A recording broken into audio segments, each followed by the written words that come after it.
Good morning, champions. நம்ம கூட மகேஷ் இருக்காரு, motor vehicle inspector aspirant. So NC dimensioning பத்தி பார்க்க போறோம். NC dimensioning பத்தி என்ன சொல்றீங்க? NC dimensioning is the process of defining the size, form and location of the geometrical features and components on an engineering drawing. Size, form, location. SFL, size, form, location.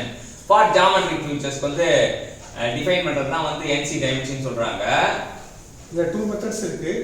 ஒன்னு வந்து absolute dimensioning, இன்னொன்னு வந்து incremental dimensioning. Dimensioning இரண்டு வகைப்படுன்றாரு motor vehicle inspector aspirant Mahesh வந்து dimensioning இரண்டு வகைப்படும். ஒன்னு absolute dimensioning, இன்னொன்னு incremental dimensioningன்றாரு.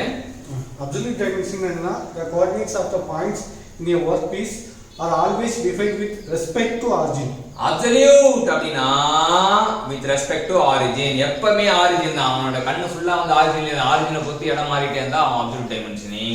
அதே incremental dimensioningனா the coordinates of the point in a work are always defined relative to the previous point. Related to previous point na incremental dimensioning. இன்னைக்கு என்ன கத்துக்கிட்டோம்னா dimensioningனா size, form, location of geometric features and component in engineering drawing சொல்றது தான் dimensioning கத்துட்டோம். அது இரண்டு வகைப்படும். absolute dimensioning, incremental dimensioning கத்துட்டோம்.